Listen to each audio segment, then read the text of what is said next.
السلام عليكم. كلنا بندور عن الصحة، والبعض مننا بيدور عن الصحة وطولة العمر، ودي حاجة يبدو إنها غريزة في الإنسان. جنكيز خان ملك المغول، واللي الصينيين بيقولوا إنه واحد على الأقل من كل 250 فرد في الصين بيرجع نسبه إلى جنكيز خان. جاب الدكتور بتاعه قال له شوف لي دواء يخليني أعيش على طول. فالطبيب قعد يدور على عشبة تخلي جنكيز يعيش، ولكنه فشل وقتلوا جنكيز في الآخر. الأطباء في العصور الوسطى كان دايما بيدوروا على إكسير الحياة وينبوع الشباب. كانوا متصورين إن في عين ممكن يلاقوها في أي صحراء أو في أي أرض، اللي يشرب منها ما يموتش أبدا ويعيش على طول. حتى سيدنا آدم وهو في الجنة كان بيدور على الخلود في وسط شجر الجنة عشان يبقى زي الملائكة أو يبقى من الخالدين. ومن هنا دخل له الشيطان وأغواه وقال له إن هي دي الشجرة اللي ممكن تخليك تعيش على طول. ولكن العلم بعد أكتر من 700 سنة على جنكيز خان اكتشف إن اللي كان بيدور عليه الطبيب ده في وسط الأعشاب الطبية كان موجود جوه جسم جنكيز خان وجوه جسم كل واحد مننا، ولكن للأسف بيقل مع الزمن. الحاجة دي لقوها إنها تركيزها بيوصل للنص مع منتصف عمر الإنسان. يعني تركيزها عند 50 سنة بيبقى نص تركيزها بالظبط عند 25 سنة. بتقل مع الوقت، مع بداية ظهور أعراض الشيخوخة، مع بالتزامن مع نقص الحاجة دي. المادة دي درسوها في الأحياء والبيولوجيا في ثانوية عامة، وكل الناس اللي دخلت كليات طبية أو كليات فيها علوم طبية، يعني علوم الأحياء والحاجات دي تعرفها كويس جدا جدا. وهي اكتشفها العلماء من حوالي 100 سنة. سنة 1907 اكتشفوا وجودها وأهميتها بالنسبة لفطريات الخميرة، وبعد كده أهميتها لجسم الإنسان. المادة دي بيسموها NAD أو نيكوتيناميد أدينين ثنائي النيوكليوتايد. المادة دي لقوها أول ما اكتشفوها من أكتر من 100 سنة بحاجة بسيطة، لقوا إنها مهمة جدا لحياة الخميرة. وبعد كده اكتشفوا إنها مهمة جدا لحياة الإنسان، وهي بتدخل كمساعد، ككو إنزيم مساعد إلى أو في عمل حوالي 400 إنزيم في داخل جسم الإنسان. وال400 إنزيم دول مهمين جدا لوظائف الإنسان كلها، وأهمها التمثيل الغذائي والطاقة والحرق وكل حاجة. لكن لغاية من حوالي أكتر من 10 سنين بحاجة بسيطة ما كانش حد يعتقد أبدا إن لها علاقة بالشيخوخة أو لها علاقة بأمراض الشيخوخة اللي بتظهر على الإنسان أو لها علاقة بالشباب عموما. هي مادة زي جزيئات الطاقة اللي موجودة اللي بتتحرق. لغاية ما لقوا إن في إنزيمات مهمة جدا جدا جدا اسمها السيرتوينز. السيرتوينز هي بروتينات بتبقى جنب الدي ان ايه اللي هو الماده الوراثيه بتاعه النواه.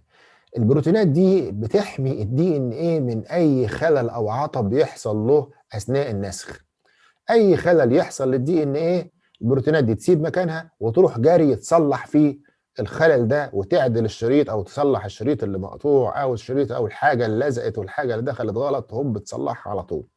عشان تتحرك وعشان تشتغل لقوا ان السيرتوينز دي بتحتاج الناد بدرجه فظيعه.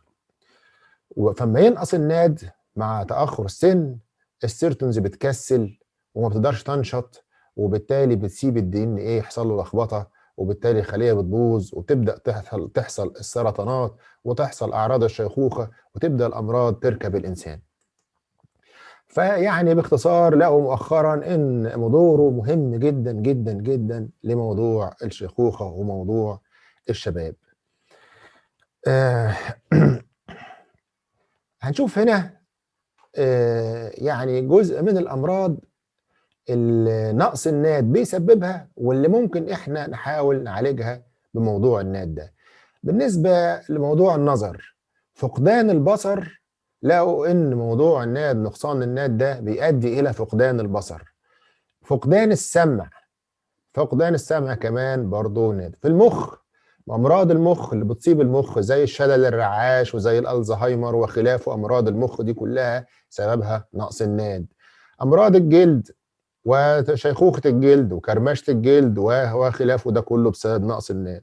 امراض القلب اللي اتكلمنا عن امراض القلب كتير، اللي هو هبوط القلب الاحتقاني وضعف عضله القلب وخلافه، امراض الجهاز الدوري كلها، فشل الكلوي، العقم، التهابات المفاصل، كلها بتبقى بسبب ضعف او وهن العضلات وتآكل العضلات اللي مع الزمن.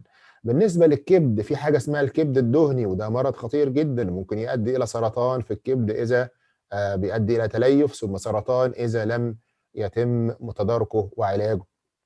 فيعني زي ما احنا شايفين تقريبا معظم امراض اللي احنا بنطلق عليها اجمالا امراض الشيخوخه، وكلها ملهاش علاج قوي حتى الان، لو ان نقصان الناد بيؤدي بطريقه مباشره الى حدوث الامراض. بعض الدراسات اللي اكدت الكلام ده على الاول على الفئران، فجابوا فئران عجوزه وعندها شيخوخه، وادوها بالحقن، موضوع الحقن بتاع الناد دوت، والدراسات دي اظهرت تحسن كبير جدا في الامراض الشيخوخه عندهم. موضوع الحساسيه للانسولين اتحسنت، يعني موضوع السكر عندهم اتحسن، الميتوكوندريال ديسفانكشن اللي هو الخلل اللي بيحصل في الميتوكوندريا اتحسن، موضوع الخلايا الجذعيه عندهم اتظبطت، وكمان لقوا في زياده ملحوظه في نسبه عمرهم، زيادة من حوالي 35 ل 40% زيادة في عمر الفئران اللي اتحط لهم أو اللي اتحقنوا بالناد ده، في المقابل في نفس المجموعة من الفئران اللي ما بتاخدش أو بنسميها الكنترول دي. فقالوا طيب ما احنا يعني ادام المادة دي نقصانها بيؤدي للأمراض دي كلها وبيسهم في وجود الأمراض دي كلها، طب ما يدي الناد، نشوف الكومباوند ده المركب الصغير ده ازاي نقدر ندخله جوه الجسم. ف فبدأ التفكير في الموضوع بإن إحنا نحقن الناد. الناد مشكلته إن هو مادة صعب إن إحنا نديها عن طريق الفم وتمتص، أو نحطها على الجلد وتمتص.